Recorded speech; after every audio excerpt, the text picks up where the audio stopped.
Hello, and welcome to a short overview of the material that we'll be covering related to income, poverty, and the family stress model. So I've always really liked the family stress model. It was developed by the Congers in the early 1990s and has, as we're reading, some decent evidence to continue to support the model. I find that it's a nice explanation for why having less money, or as we're going to also see, less economic stability, can lead to this cascading effects with challenges with couple relationships and with kids. It's such a consistent finding in HDFS that being lower income, having less money, leads to or is correlated with all of these other challenging outcomes. And so this, I think, lays out for me kind of why that is, what the mechanisms are.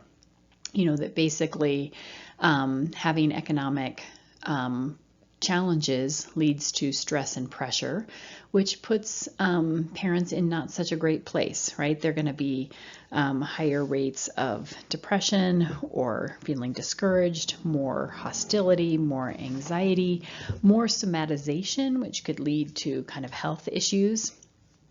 And then, of course, if you're already lower self-esteem, maybe if you're already feeling basically crappy about yourself, then it becomes hard to do your roles well. So it's hard to engage in your couple relationship well. It's, hard to fight as well, resolve issues as well.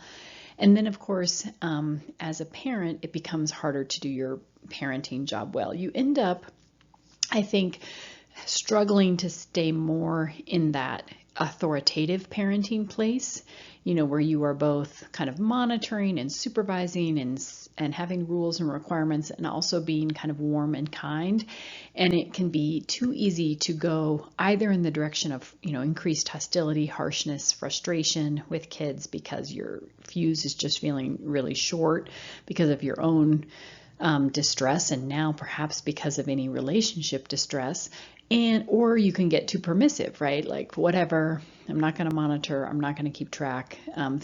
Things get too relaxed and, unpredictable and unstable. And of course, then this is going to predict child and adolescent issues. The Cooper and Pugh review article makes a really excellent point that so much of the time researchers just look at, annual income, but the economic hardship is more than income. And so they highlight a few additional areas that researchers are beginning to investigate more in our field: job quality, economic instability, wealth, and incarceration. And we're going to talk about each one of these more specifically. So job quality. Now, this has been researched extensively in the work and family field, and I'm sure that it's going to come back up for its effects on kind of work-family conflict or negative work-family spillover. But in this way, we're also thinking about it as contributing to economic challenges, right? And so the quality of the job being full or part-time, salaried, which would be more ideal, versus hourly, having benefits versus not having benefits. Union membership has been shown to kind of create more stability and have positive effects for families. And then this idea of having stable work hours and perhaps stable business hours, 9 to 5, Monday through Friday kind of thing, or 8 to 5, whatever, versus non-standard, which was researched quite a bit in the first decade of the 2000s, 2000 to 2010. So that would be like working the night shift, working weekends, and now more attention being turned to unpredictable work hours with our kind of 24/7 economy. Not only are we working kind of non-standard shifts, but sometimes people don't know when they're going to get called into work or how many hours they're going to get. And that is the hardest of all. And so, each of these has kind of different research to support various correlations with the family, but these correlations look like your likelihood of getting married, your likelihood of getting divorced, how much work-family conflict you report, and then parent and child health and well-being. Okay, and so again, in addition to just looking at how much income somebody earned in the last year or 2 or 3, we also want to be thinking about how stable or unstable was it? How predictable and secure or insecure was it? And so economic instability or insecurity is defined as basically repeated, involuntary, unpredictable changes that for the most part are due to changes in either employment status or cohabitation status. And that could be cohabiting or married relationships. So a change in your job hours or pay or being unemployed, and then, a loss of a earning partner. And these types of income shocks, this instability or insecurity, is also correlated with children's later educational achievement. So it's not just how much money you earned, but kind of how it fluctuated or how it was predictable or unpredictable. And then Cooper and Pugh also point out that it's not just, again, how much money you earned in the year, but how much wealth you have. And wealth is basically your financial reserves, your savings, your retirement, whether or not you own your own home, whether or not you've paid off your car. So it's your financial reserves or your assets. And both wealth inequality and income inequality have been increasing in recent decades. But wealth inequality is larger than income inequality in our society. Wealth is the highest for white families, and it's correlated with things like marriage, and both grandparent for yourself, like your own wealth and assets, predicts whether or not you're likely to get married. And then it's also correlated with your descendants' outcomes. So grandparent and parent wealth correlated with child and educational outcomes. And as we hear a lot in our news media, the top 10% basically of the nation has, what is it, like almost 80% of the wealth. And so then incarceration, also a factor in economic kind of hardship. So incarceration rates have increased 4 times over the last 50 years, and the group with the highest increase are young Black men. And so incarceration obviously reduces your income, it reduces your assets over, both in the short term and in the long term. It's hard to get a job after you've been incarcerated.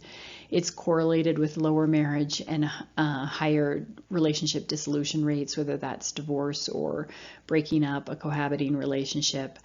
And it's important to keep in mind that half of all incarcerated persons are parents, and so the effects on kids are, numerous. So mental health issues, acting out, maybe getting into trouble at school, higher risk of infant death, food insecurity, higher risks of homelessness, and foster care. Switching gears to talk about Annette Laro. I've been teaching about Annette Laro for many years. I have always found her paradigm so profound in thinking about how economic privilege is transmitted across generations. And so, in her review, she basically kind of lays out a model that looks something like this, and this is my conceptualization, that middle-class parents have a certain amount of cultural capital, which she focuses mostly on, and cultural capital is basically your knowledge and skills to successfully navigate the rules of institutions. And of course, middle-class parents also have better social capital on average. I mean, everybody has social capital, which is just your social ties to people who can help you kind of advance yourself or your family. But you could imagine that people who have more money generally know other people who also have more money, more power, and more resources who could help them get a job, help their kids get a job, help them navigate a challenging system. And so then this cultural and social capital leads to middle-class parents providing more concerted cultivation, and we're going to talk about on the next slide what that is, and also perhaps being, through their social capital, being able to obtain cultural guides for their kids. So I can't help you figure this out, but your aunt, used to work at a university in an admissions office, and so she can help you with your college applications. So this combination then leads to children in middle-class families to have a higher cultural knowledge, the rules of the game, as Laro refers to them, or institutional rules. And knowing the rules of the game then leads to more academic achievement, job quality, and success and income. And Cooper and Pugh add in their review of Laro, how the norm of intensive parenting kind of overlaps, or contributes. And so this norm, it's kind of parental care or intensive parenting, has been documented by other kind of work family researchers that over the last few decades, we have been expecting parents, often mothers, but also fathers, to provide a higher amount of quality and quantity time, which is kind of interesting actually, because we think that maybe in the 1950s, mothers were providing a high quality and quantity of time, but actually, they were basically providing minimal supervision and focusing a lot on household labor, but not a lot of kind of quality and quantity of parenting time. And that actually has increased over the years. Despite women's influx into the workforce, mothers now are providing, higher quality of time and maybe more intensive supervision than they have in the past. So that kind of expectation that you're not farming it out as much to extended family or to older siblings, but that you're supposed to be kind of doing this yourself, is probably also a factor contributing to Laro's model.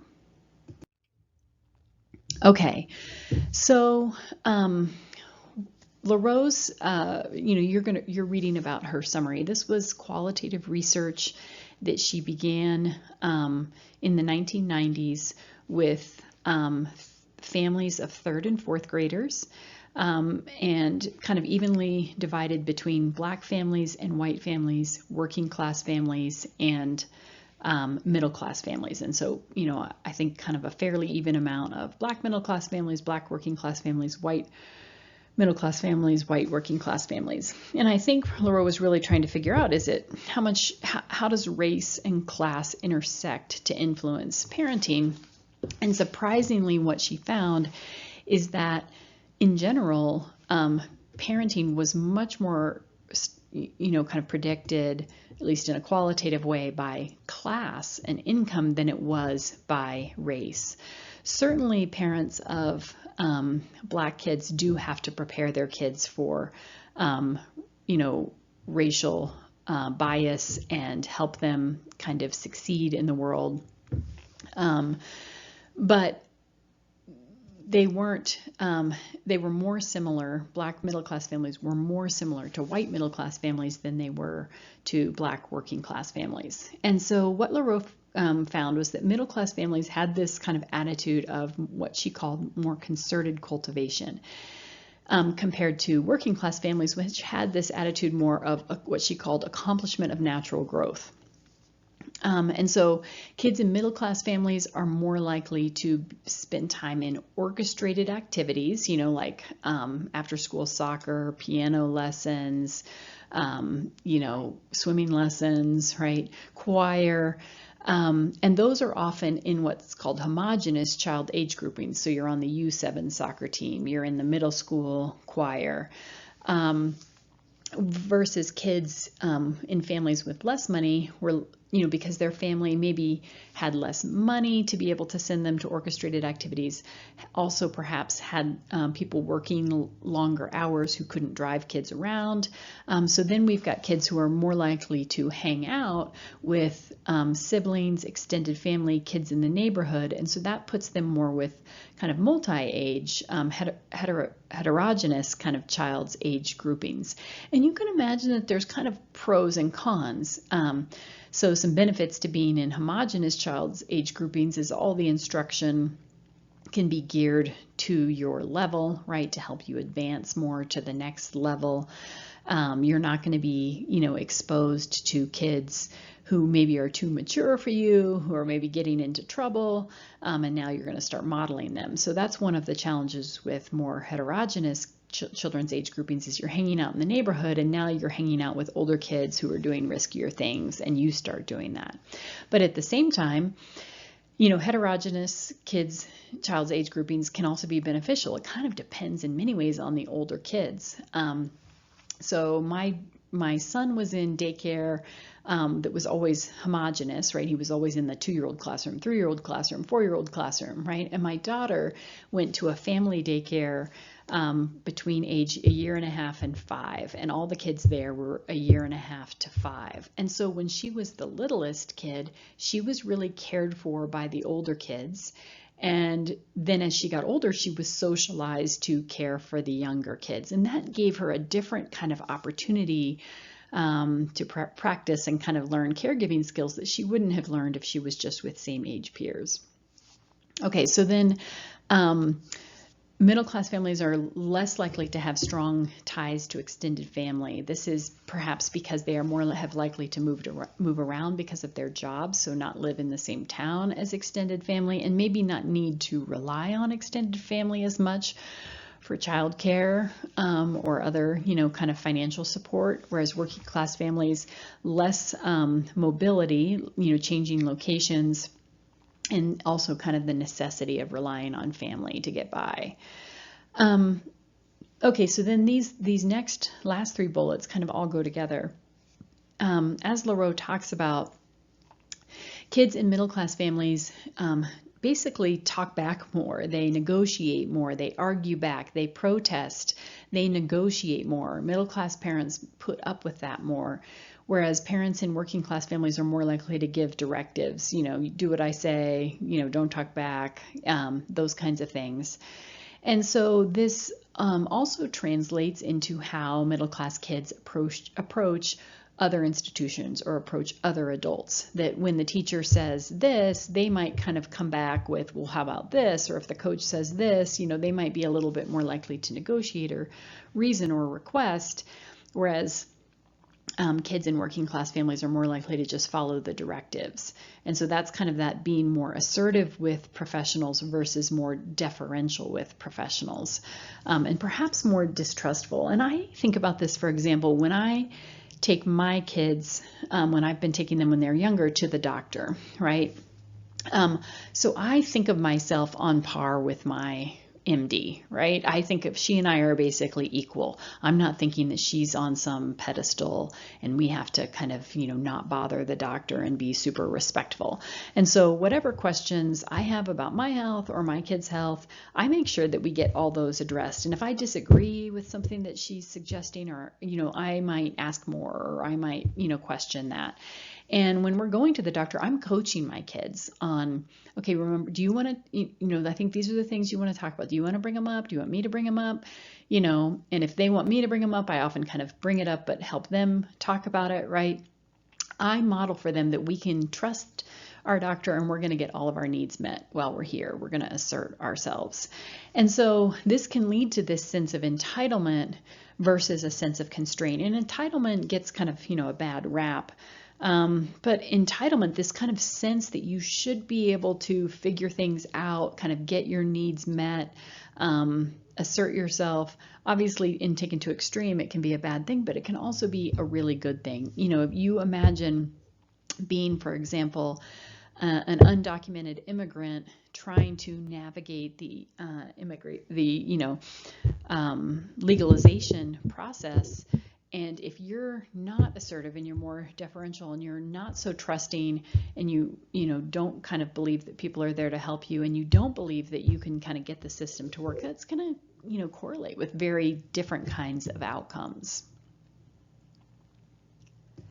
So even though Laro's research findings were mostly about income and not so much about race, I think it is important to note that she really did point out that Black families and middle-class families in particular had kind of extra work they were doing in addition to that concerted cultivation where they were preparing their children for racial bias, where they were in their selection of orchestrated activities, finding activities where their child might not be the only Black child, yet at the same time trying to really teach their kids to be comfortable if they were the only Black child, to be comfortable in a variety of kind of white dominated spaces. And this made me think of Jodi Patterson and her amazing memoir, The Bold World, where she talked about her father kind of saying to her, you know, there's no place you don't belong. Walk like you own the joint. They were a tennis playing family, and their father joined, you know, the white country club, and the kids used to be nervous to go and play there. They didn't want to go because everybody was going to be white and they were going to stand out. And he would kind of coach them like, you know, you belong here just as much as they do, right?